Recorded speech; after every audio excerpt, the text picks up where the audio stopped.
Good afternoon. I'll go ahead and call the meeting to order. This is for the Bond Overview Advisory Committee, May 28th. We're starting at, what time is it? 3:44.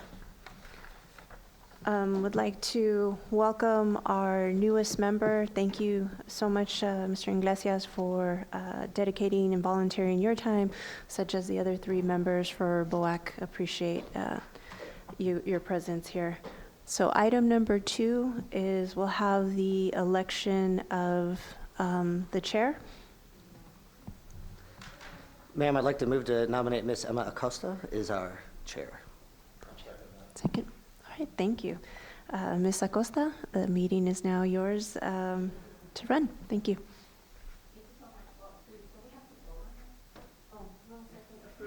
Is anyone opposed? One more, any No opposed? objections. We're good. Our first item is called to the public, and I think we have somebody signed up. Do we have any? No, ma'am, no one signed up. Call to the public. Do we have anybody on call to the public? We're also a hybrid, so there may be folks online as well. Do we have anybody signed up for, do we have anybody signed up for call to the public, Yvette? No one signed here, and I believe everyone on Teams is city staff. Okay, so there is no one else, we don't have any other members online? Correct. Okay, thank you. Okay, so right now we have the approval of the minutes. Has everybody had a chance to go through the minutes?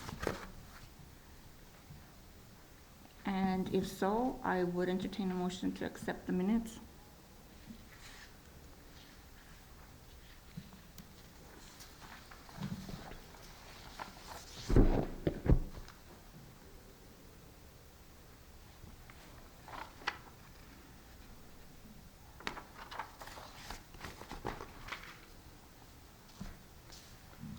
Sorry, it's been a few months. I just want to It's make sure.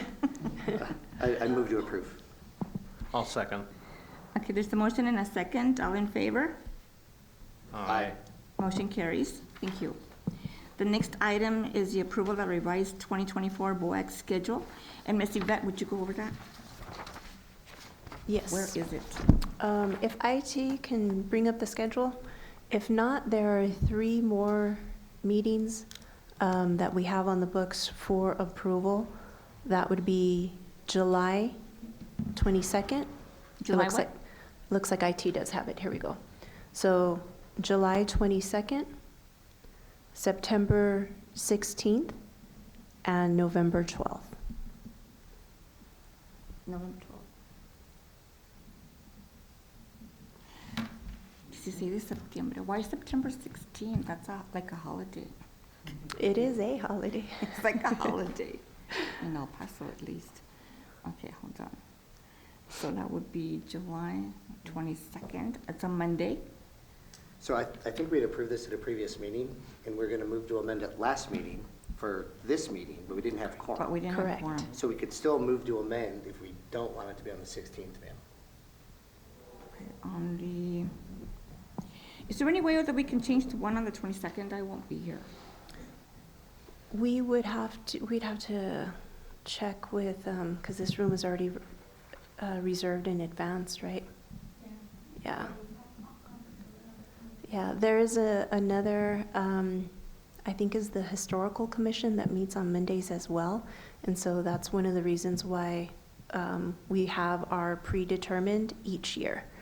Like we have to schedule out the entire year because they have already scheduled. Okay, so they're all on Monday, correct? Yes. No.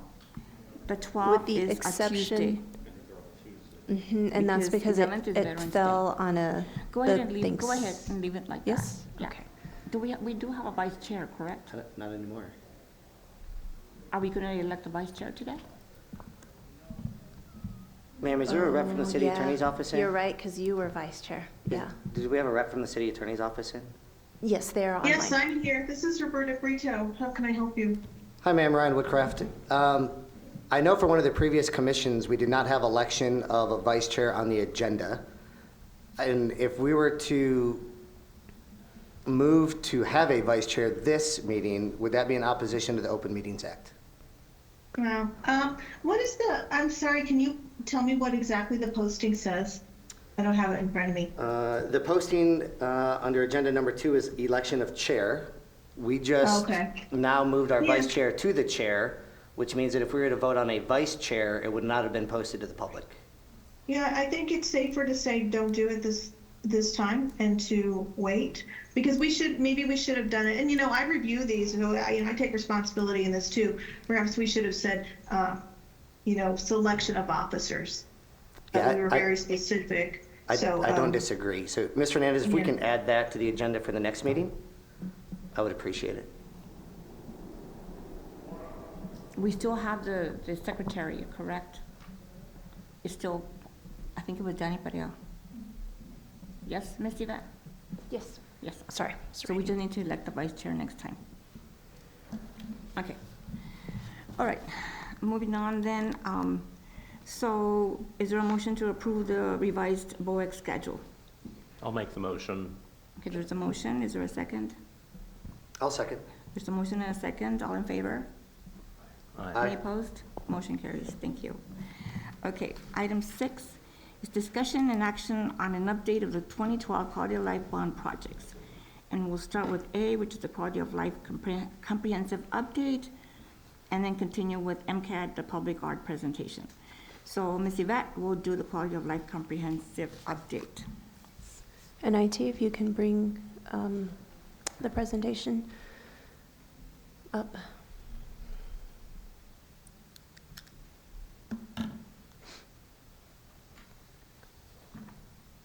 Thank you.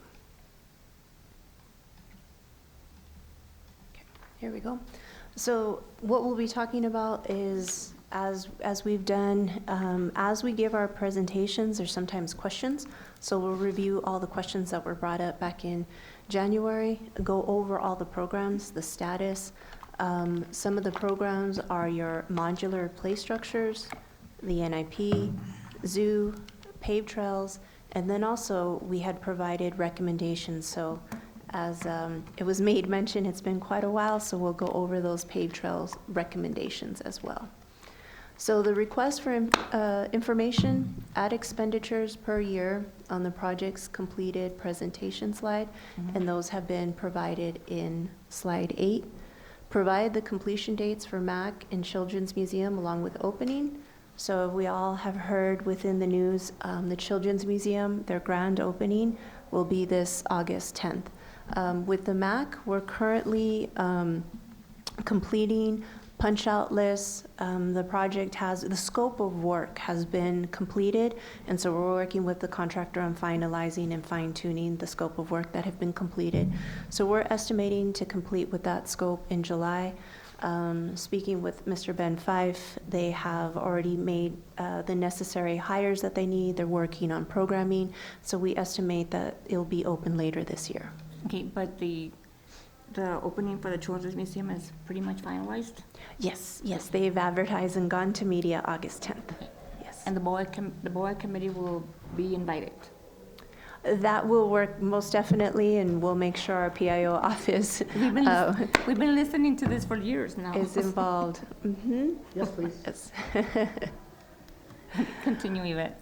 So request further explanation, the recommendation to deprogram Montana paved trails and moving to Skyline. Is there any funding options for Montana paved trails? And so the project for the Montana paved trails, that will be financed through the trails that will be deprogrammed. And I have a slide that goes and breaks down each of the projects and how the Montana will be paid for. Okay. Explanation of the deprogramming of Westside Community Parks and also the wayfinding. So this was brought back to BOAC on January 22nd, and we're deprogramming Westside Community Park and city wayfinding. One of the things that we've seen with the Westside Community Park, that's already an established trail system, so it really didn't make sense when we're looking at something like Montana that would have been deprogrammed. So to create that additional connectivity, that pedestrian path made sense. The same with city wayfinding. This was something that was identified as needed, necessary. When we had the funding, there wasn't inflation, it did make sense, but I think it makes sense to have our infrastructure first in place, and then we have the wayfinding as needed. So those were the two that were recommended for deprogramming. Another question was to update the BOAC website to place past agenda and meeting minutes. It is up to date. One of the reasons why you see that it's limited is we have struggled with quorum in the past. So when we have quorum, everything is posted, both agenda and meeting minutes. Request to correct the park balance and presentation. Ms. Acosta, you were correct. It was a typo on our part, just human error that has been corrected. Format the financial report in a larger font. So we've gone to a larger paper to print it out, and you have that in front of you. Provide the additional funding source for Children's Museum and MAC. That will be presented on slides 6 and 7. And then how was the 2% allocated? MCAD is here to provide an update on their public art. And so here we have the different funding sources that you see identified. All of them have been identified, the dollar amount, and the monies that were moved over to the MAC, and then also to the Children's Museum.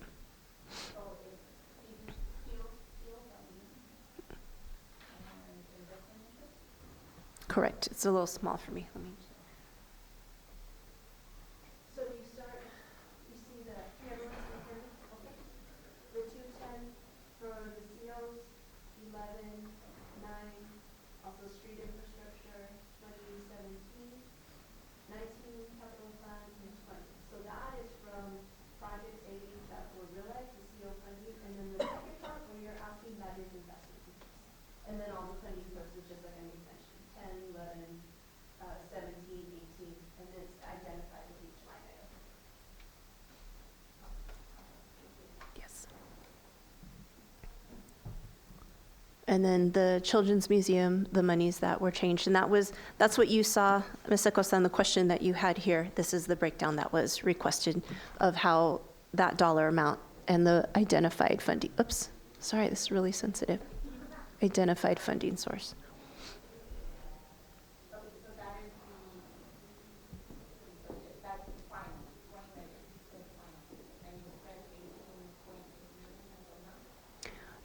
No, what's been spent is the 38.9. Yeah, 38.9.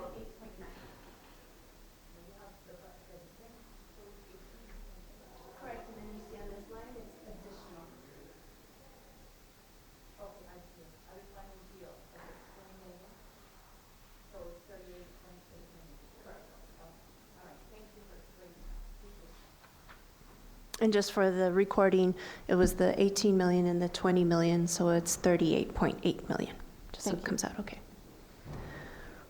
The current status, so looking at it at the program level, we see that the balance is 180 million, the bulk of which we know is MPC.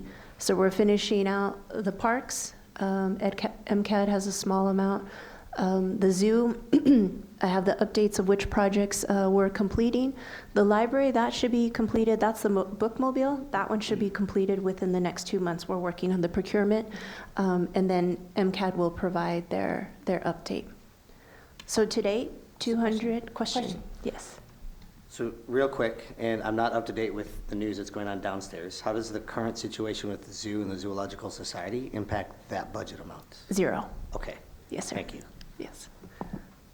Yeah, all the projects that were established and voted upon, they will continue, and they've been already identified. So we have the money set aside, and we're working on completing those projects. Thank you, ma'am. Yes, sir. 208 projects have been completed thus far, and you see as per fiscal year, with a total expended of 281.6 million. So 16 projects have been completed this fiscal year. Quality of life, you see the pre-design, that's MPC. We have 5 in design, 2 in bidding, and the large one, 80 million, 17 that will be completed in construction. And looking at those from a project level, The projects in design are the paved trails. We're at 90% complete with Tierra Este, Mountain to River, Valley Creek. We're working with IBWC to get the access and the agreements in place. South American Pavilion, we've identified the scope. Working with the AZA audit accreditation, and really making sure that we address that aging facility. 2 projects in bidding, Bear Ridge.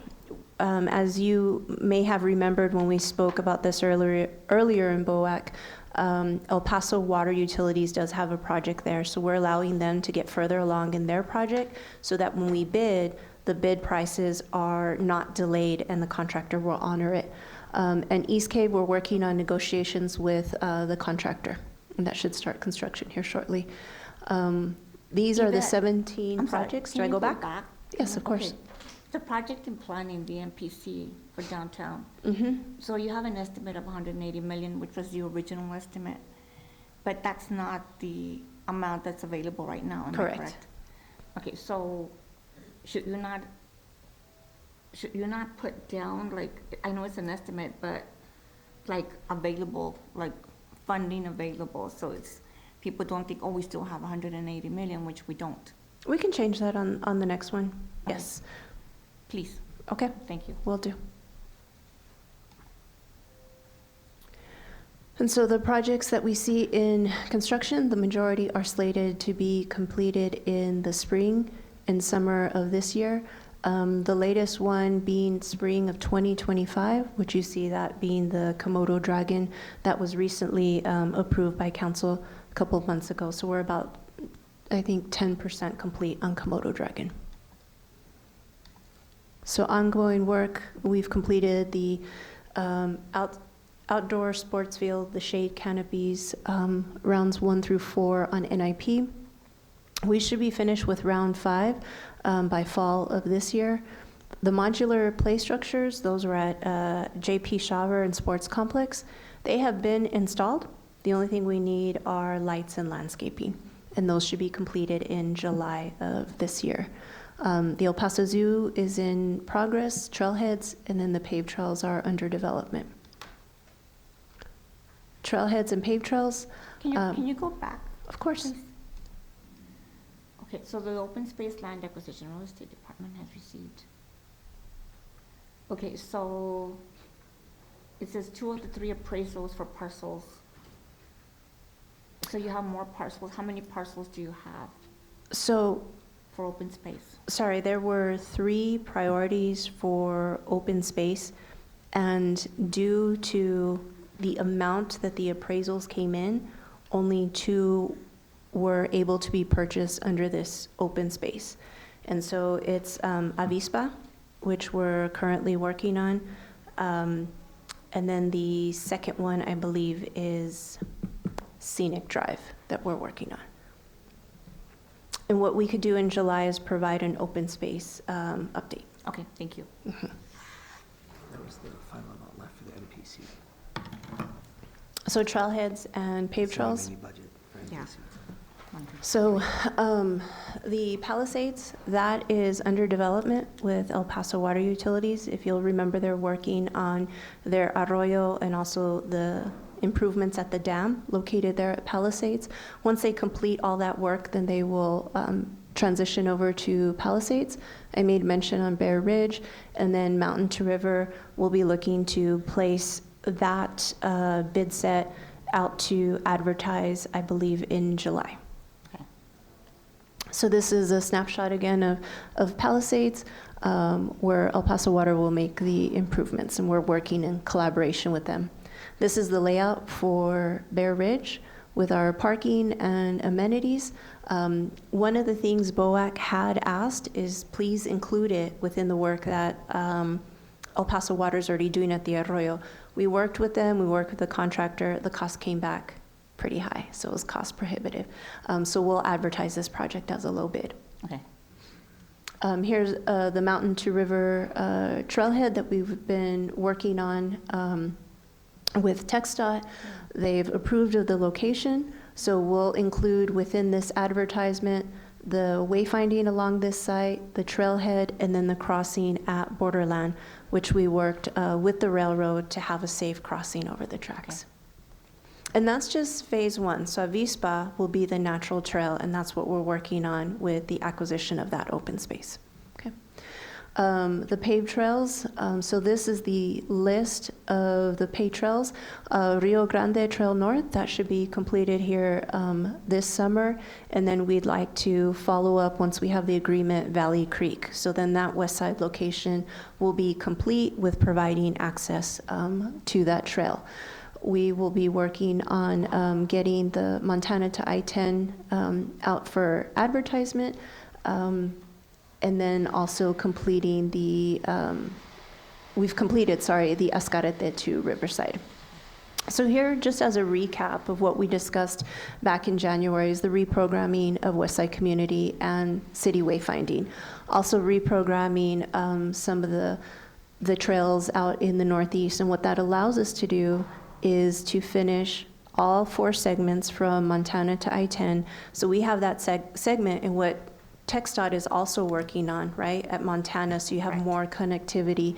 And then that also allows us to complete Mountain to River Phase 1 and 3, which is the one that's going to go out to bid, and then also the completion of the land acquisition.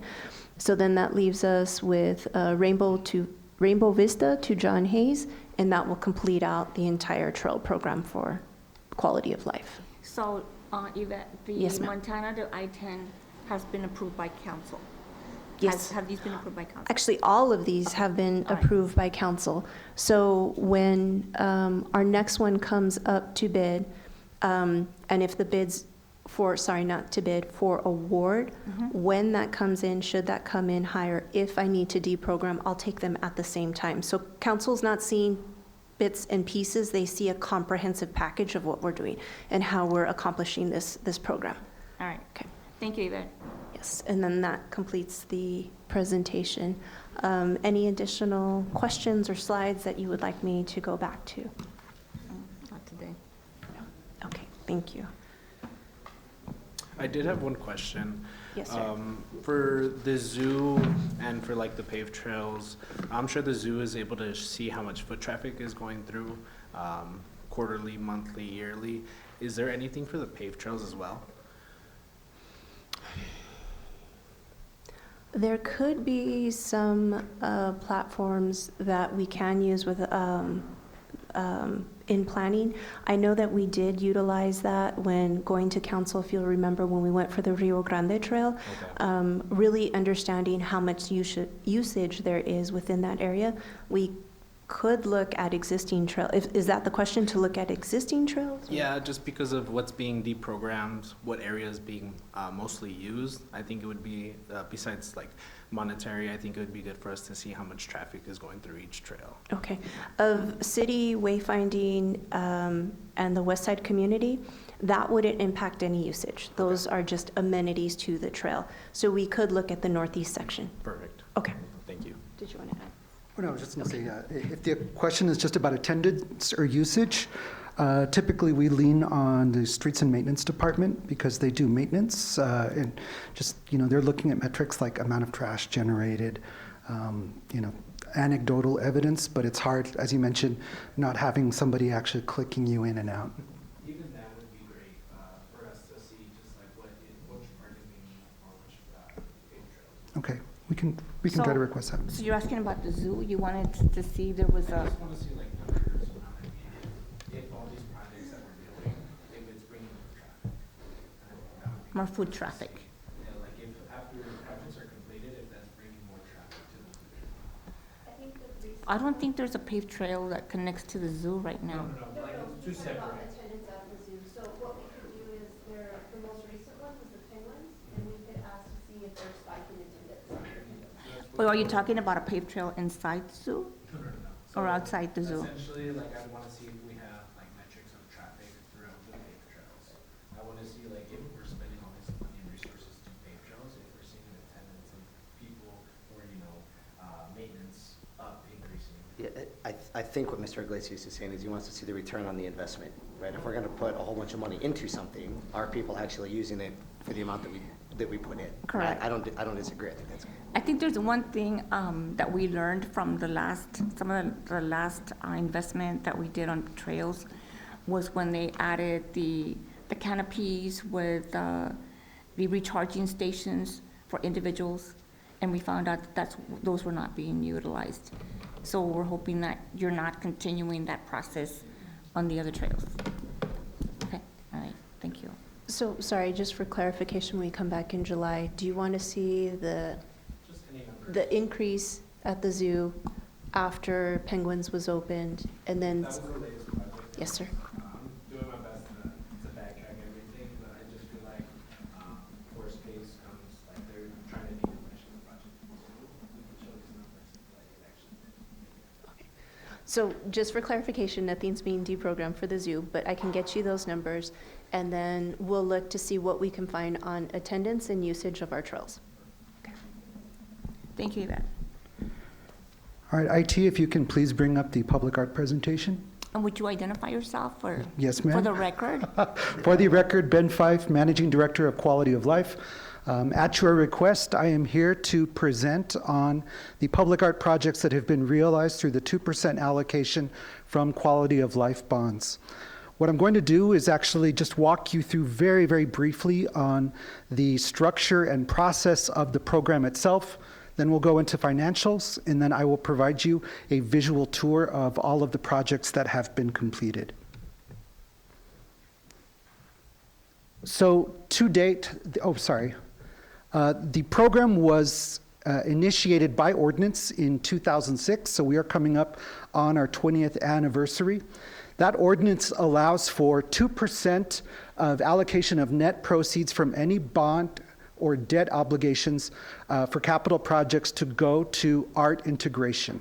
That 2% by the ordinance can also be further divided into two parts. So you have 2% that goes down into two parts. 85% is for the either purchasing or commissioning of original artwork, and 15% is for administrative fees. And that's primarily going to wages and benefits for staff of the program, as well as things like travel for inspection of artwork. It should be remembered that the ordinance also allows us to aggregate the funds. And what that means is we don't necessarily always do a public art project from a 2% allocation. Periodically, we will bank those to be able to do projects in other parts of town that we feel we may have more impact or equity or service gaps. We also will think about sometimes a project in an area that we know is going to be very high traffic, or we're going to be able to have a bigger impact if we add to that 2%. So an example I might use is if we have 2% coming from a project that is going to be in a primarily industrial part of town, we would look at that and think about maybe that 2% might be better used at a park in a residential area, maybe in the same council district. Sir, before I move too much farther, Mr. Hernandez, are these slides, I'm not seeing them in the backup that we got emailed. Are these slides available in the backup? My apologies, I don't think we included it since a different department, but we can make available. If you can email them out or just point me to a link after the meeting, that would be Yes, appreciated. we can do Thank that. you. Of course, sorry about that. Just some really quick stats on the program. 91 projects have been completed in 18 years. And we have worked with 383 artists throughout that time, 78% of which have been local. I know that has sometimes been something that comes up in the media that we're favoring out-of-town artists, but the metrics clearly show that we're providing a lot of opportunities and paid opportunities for our local arts community. And we've received 15 national awards and been featured in 18 national publications. This is just a quick comparison with other Texas public art programs throughout the state. You can really see that El Paso, our program really punches above its weight.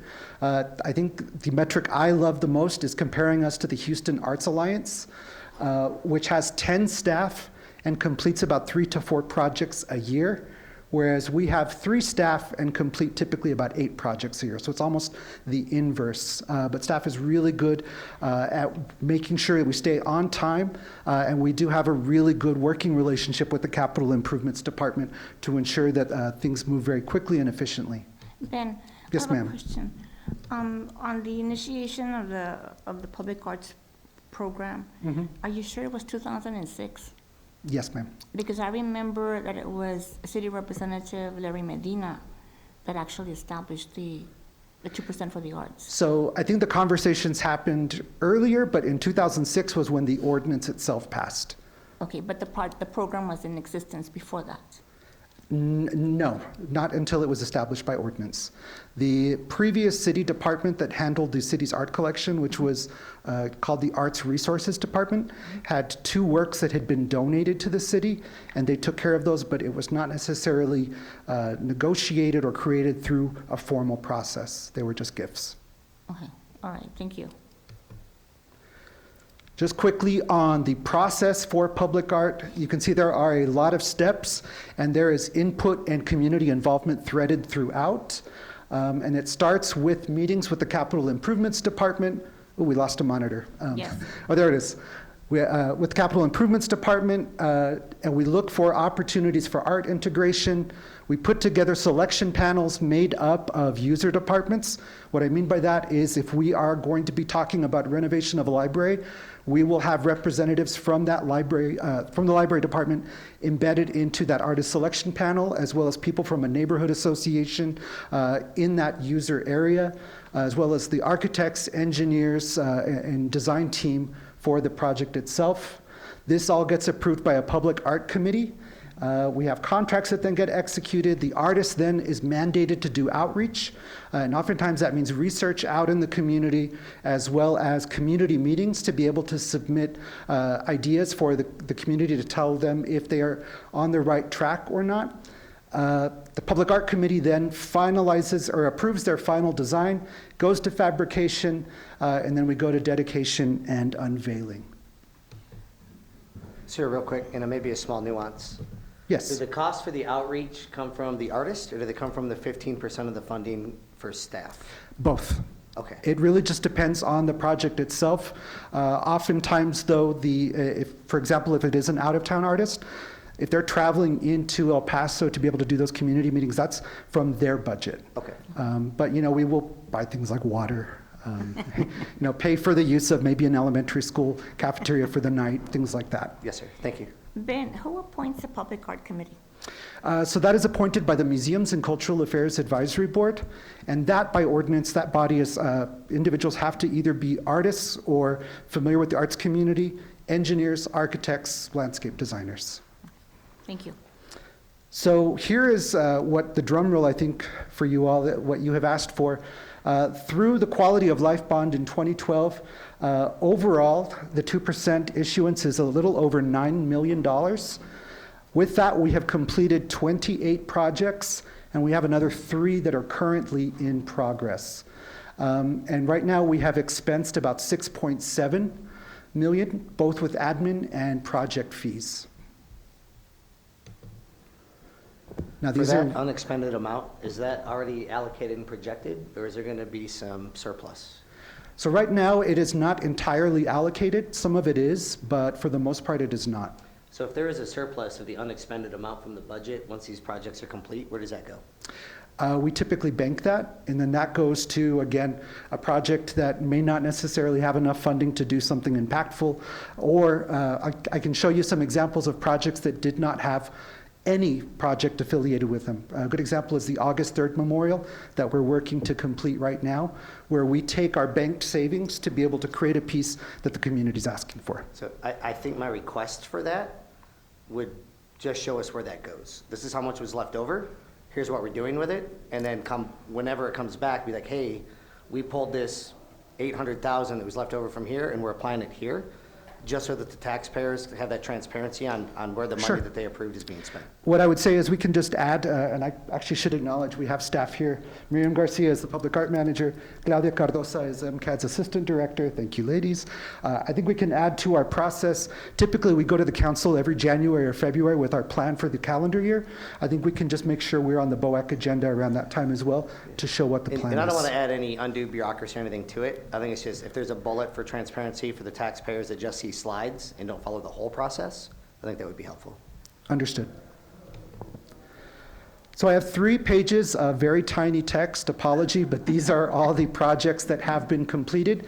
You'll see the title of the work, the council district it's located in, the physical site, the artist name or artist's name, artist team name, what the cost was for the artist, and then there are additional expenses on some of these projects. And typically additional expenses are oftentimes where we go in and have additional work that needs to happen that was outside of the artist's scope. So a good example of that might be going through and adding, more electrical so that we can have the piece uplit, and that wasn't necessarily planned ahead of time. Or if we are doing a project, again, like August 3rd, that was not affiliated with a larger capital project, so to speak, that we are doing everything out there from the electrical engineering to irrigation lines, and so be it. Oops.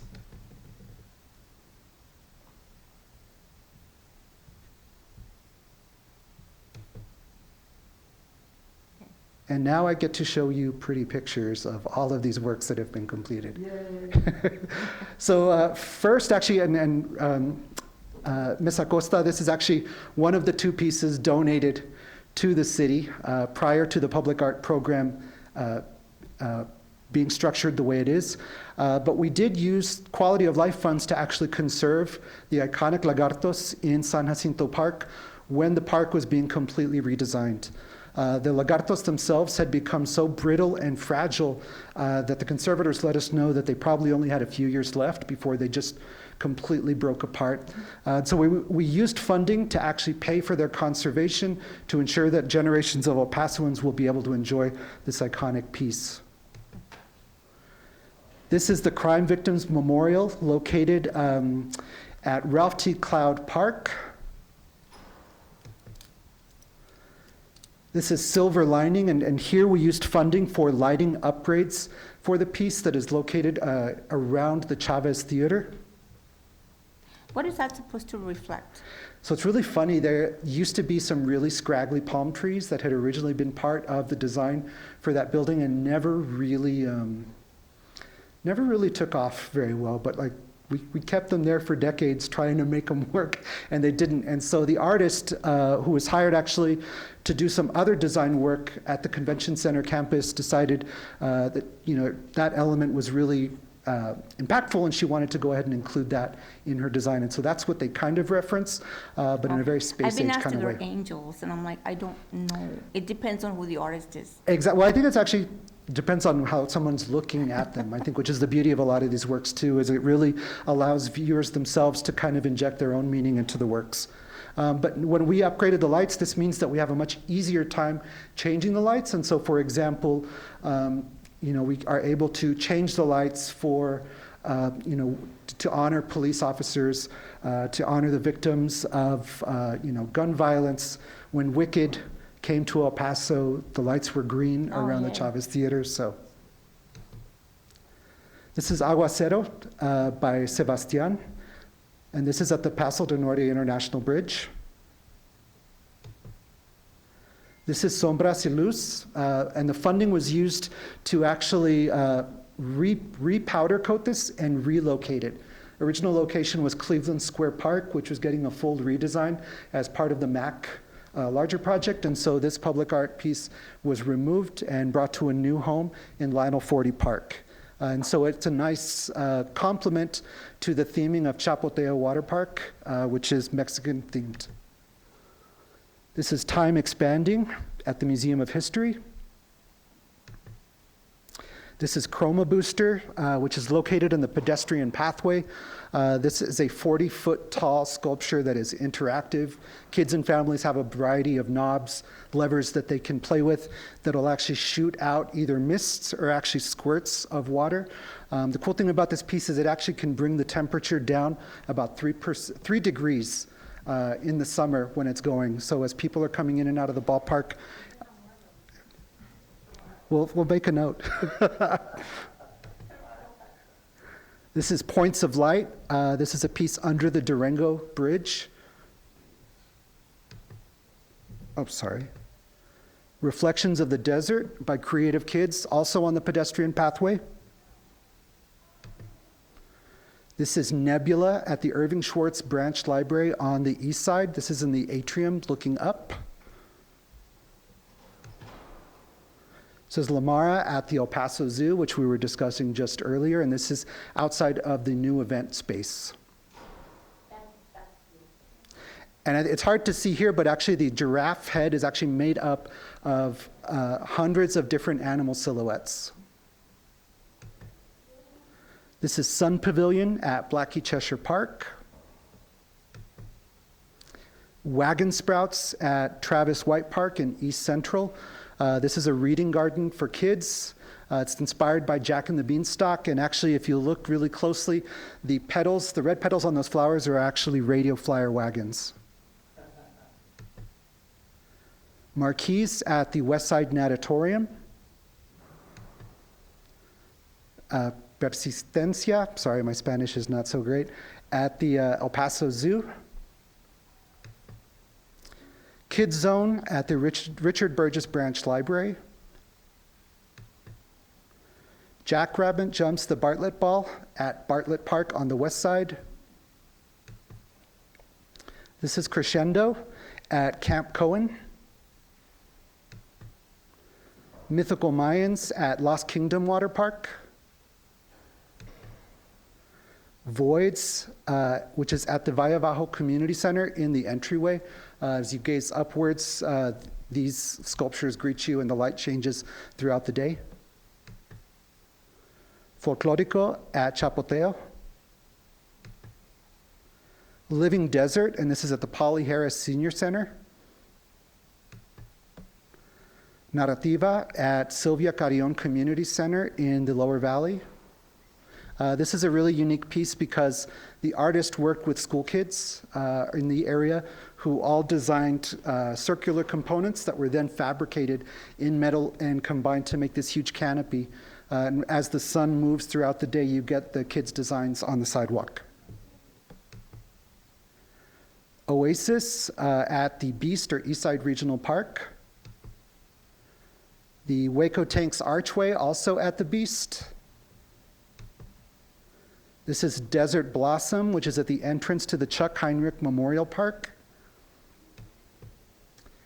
Desert in Bloom, this is actually a piece that screens the ticket booth and some of the infrastructure at Oasis Water Park. Blurred Boundaries at the Chamizal Community Center and Library.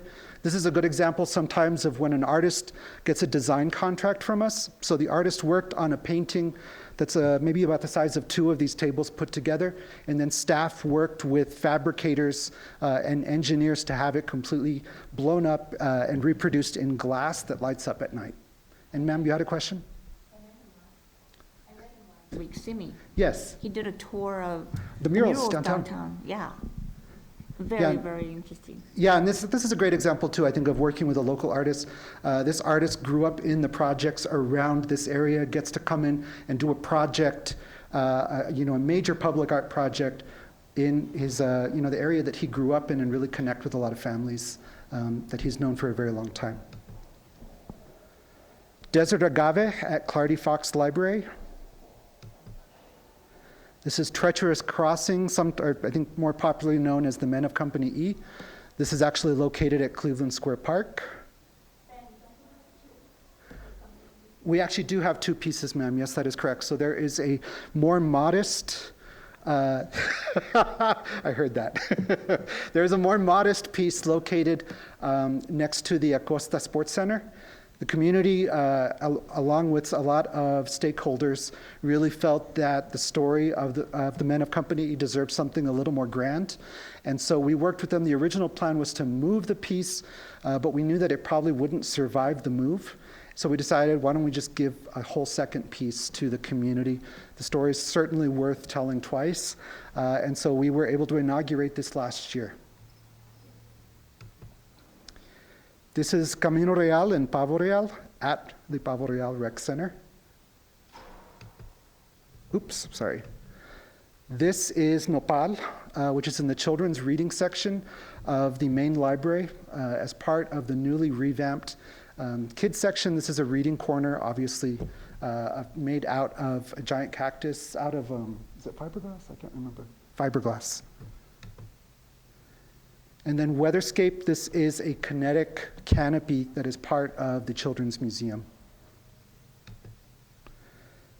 Weatherscape is one of our projects that is in process. This is also in process, Seeds of Hope by local artist Samantha Silva.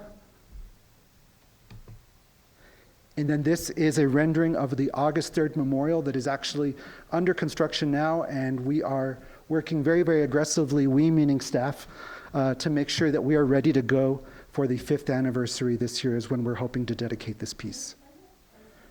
Sure, actually, Miriam, I think you probably have spent more time with this piece. Do you want to talk a little bit about it? A little bit on it. So it's the 23 trees for all the victims. We're actually switching them. They were palo verdes and a type of pine. So we're switching them all to be the same, so all the victims get the same. There's also the benches, and we don't have a picture of the rendering of the actual sculpture. It's granite pieces, so the artist designed these granite pieces, and they will have the names of the victims engraved on them. And then we're also gonna have plaques on the floor for all the trees as well. And those granite pieces are 12 feet tall, Yes, engraved. and they're 12 feet tall. For this one, this is also by a local artist, Dino Ortega. When we were directed to do this piece, we knew it was going to be really important because of what it was commemorating, that we wanted it to be a local artist, and we also wanted it to be a Mexican-American artist because of the intent of the individual involved in this. And so again, this will be opening, hopefully being dedicated August 3rd. Not hopefully, it will be. So So the trees won't have the name of the individuals? there'll be plaques actually in front of each tree as well. Okay, all right. Thank you. Yes, ma'am. Thank you. Will it be lighted at night? Yes, ma'am. Sorry, just asking. No, no, no. I mean, I'm very close to that. I mean, I No, live in the absolutely. area, Of course, so this is it's your, very important to